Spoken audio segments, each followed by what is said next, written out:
I enjoyed a lovely dinner with my boyfriend, Cameron, at an exquisite Italian restaurant. After we had finished our meal, Cameron unexpectedly took my hand and said, "I love you, Skylar." Embarrassed, my cheeks flushed, and I stammered, "I love you too, Nathan." I watched as his face reddened, realizing my mistake. In a trembling voice, I corrected myself, "I mean, Cameron, I love you, Cameron." But Cameron wasn't convinced. He gripped my hand tightly, his face filled with anger. "Who is Nathan? Are you seeing someone else behind my back? Are you cheating on me?" he demanded. Panicking, I responded, "No, of course not. Why would I do that?" Despite my protestations, he abruptly got up and left. Tears welled up in my eyes as I pondered, who is Nathan? Why didn't I call my boyfriend a different name? I don't even know anyone named Nathan. What's wrong with me? I later attempted to apologize to Cameron, but he remained skeptical. Heartbroken, I returned home, feeling like my life was spiraling out of control. This confusion and odd behavior had become more pronounced due to the strange dreams I'd been experiencing lately. It felt as if someone else was living my life instead of me. These peculiar dreams began with vivid scenes of unfamiliar places and people I had never seen before in my life. While I knew that the human imagination could conjure such images, it felt eerie to dream about people I had never met in rundown neighborhoods only seen in movies. In the first dream, I witnessed a girl being kidnapped, and in the second, I found myself walking into a deserted, dark, and dusty building. I had considered these dreams to be nothing more than nightmares until a recent incident. I saw my friend Sarah approaching me, and without control, I yelled at her, "Watch out, Sarah. He's behind you." In my dream, there was an ominous figure, seemingly intent on harming her, maybe even robbing her. To my surprise, Sarah appeared embarrassed by my outburst. She cautiously approached me and began to speak. "Are you out of your mind? People are staring at us. There's no one behind me. Are you okay?" Sarah's voice snapped me back to reality, and I realized that my vivid imagination, fueled by those unsettling dreams, was beginning to affect me even during the day. The constant name mix-ups, like calling my boyfriend Cameron by the name Nathan, were becoming distressingly common. I started to question my sanity. Was I losing my grip on reality? Should I confide in someone about these experiences? When I returned home, I found my parents engrossed in their usual evening routine of watching TV, their preferred form of relaxation. My mother noticed my troubled expression and inquired, "Skylar, is something bothering you? You look upset." Letting out a sigh, I began to respond, "No, it's just..." But I was interrupted by the TV announcer. "Telepathy is always strongest among family members," the announcer declared. "They can send signals to each other, feel each other's emotions, and sometimes even share thoughts." I was shaken to my core and couldn't contain my astonishment. I urgently exclaimed, "Mom, turn it up." With the remote in hand, she increased the volume, and the expert on the screen delved into the profound bond shared by identical twins, mentioning how they could experience each other's pain, and in rare cases, even have shared dreams. My head was spinning with confusion. Could it be that I was unintentionally sharing my dreams with someone else? If so, who could that someone be? I watched as my mother observed my changing expressions with every word the expert spoke. Not wanting to cause her undue concern, I finally mumbled, "I'm tired. I think I'll turn in early." But sleep remained elusive as I pondered the implications of what I had heard. Was there someone attempting to communicate with me through these dreams? If so, who could it possibly be? My friends were all doing fine, as were my cousins and distant relatives. They were all healthy and safe, leaving me with an ever-deepening mystery to unravel. Then, a sudden realization struck me like a lightning bolt. Could I possibly have a relative or family member out there? I had been aware of my adoption since the tender age of 5, but for some inexplicable reason, I had never inquired about my biological family or whether I had any siblings. My contentment with Mom and Dad had led me to perceive myself as an only child. My heart raced at the notion, and I couldn't wait until morning to seek answers. At 8 a.m., I eagerly rushed to their bedroom and pushed the door open. I blurted out, "Mom, Dad, when you adopted me, was I the sole child, or did I have brothers and sisters?" My parents, still drowsy from sleep, were jolted awake by my inquiry. Dad questioned, "Why are you asking this? What's wrong? Don't you like it here? I reassured them, saying, no, it's not that at all. I couldn't have asked for better parents. It's just that I've been having these strange dreams. My parents' expressions grew increasingly concerned as I recounted the peculiar occurrences of late, including the dreams and my frequent confusion. It seemed that the most logical explanation was that someone was attempting to communicate with me, and I had been unknowingly echoing the expert on TV. Dad, trying to ease the situation, asked, "Are you sure you're not simply imagining things? Maybe you're just stressed." My frustration welled up.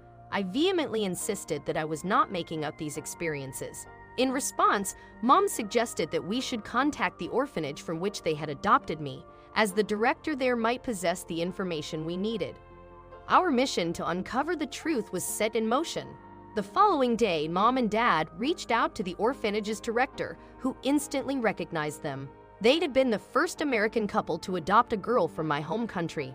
After a brief conversation, the manager confirmed the astonishing revelation. I indeed had a twin sister. Her name was Kennedy, and the revelation of my twin sister was both thrilling and tantalizing. However, the process of locating her and obtaining her address was bound to be time-consuming. I couldn't contain my happiness at finally solving the mystery, but the waiting period was excruciating, especially after a harrowing dream that occurred just 2 days later. In the dream, I witnessed a girl frantically running down a dark and perilous alley, her anguished screams piercing the night. I awoke drenched in sweat, my heart pounding. Could my sister truly be in danger? Was she reaching out to me for help? Driven by an overwhelming sense of urgency, I implored my parents to allow me to travel back to my homeland to find her and ensure her safety. I couldn't continue with my ordinary life, knowing that she might be in peril. Despite their efforts to dissuade me, I remained resolute. They ultimately acquiesced, and we hastily booked tickets for our journey. It marked my first return to my home country, which had changed considerably and not necessarily for the better. Having been accustomed to a life of affluence and comfort, I found the stark contrast disheartening. I had always been surrounded by opulence and cleanliness, and the environment here was starkly different. Upon our arrival at the orphanage, we were greeted by the director, a kind-hearted elderly woman with snow-white hair. She seemed surprised by our seriousness, to which I nervously replied, "I still don't have enough information about it. Just give me what you've got." In her office, the manager handed us a stack of photographs and documents containing names and addresses of individuals we could contact. Armed with this new information, we returned to our hotel to chart our next steps. The following day, we set off to one of the addresses we had been provided. It led us to an aging building on the outskirts of town, where the locals gazed at us curiously, clearly unaccustomed to encountering foreigners. I clung tightly to my father as the atmosphere felt increasingly foreign. Dad approached the landlord and inquired about the family that had adopted Kennedy. He motioned for me to stand beside him, hoping that if she was truly my twin, our resemblance would be apparent. The landlord scrutinized me for a few moments before revealing, "The father passed away 2 years ago, and the mother and daughter are in the process of moving out." The information we received was disappointing, as it didn't lead us any closer to finding Kennedy. We diligently visited all the addresses and approached every contact we could, but it seemed as though she had simply vanished into thin air. 2 weeks had passed, and it was time to face the reality that we had to return home. My parents needed to resume their work, and I was emotionally drained. Although I hadn't succeeded in locating my sister, I knew I had done everything in my power. The night before our departure, I requested some time alone to explore the area by myself. My parents, exhausted by our search efforts, agreed on the condition that I kept my phone on and didn't wander too far. I nodded in agreement and set out. I dined at a local restaurant and then found myself in the main square, where people were gathering to celebrate a festival. The atmosphere was lively, with food stalls lining the sides, children playing with balloons, music filling the air, and fireworks illuminating the night sky. I stood on the sidelines, observing and taking pictures when suddenly I heard a girl's frantic cries for help. "Help! Help!" The voice echoed, but to my bewilderment, no one seemed to respond. A few moments later, the cries intensified, becoming more distinct and chilling. They were emanating from a dark alley situated behind one of the food stands. My heart raced, realizing that it was the same ominous alley from my recurring dream. dimly lit, narrow, and eerie. Summoning my courage, I called out, "Hello, is anyone there? Do you need help?" To my astonishment, the voice replied, "Yes, please.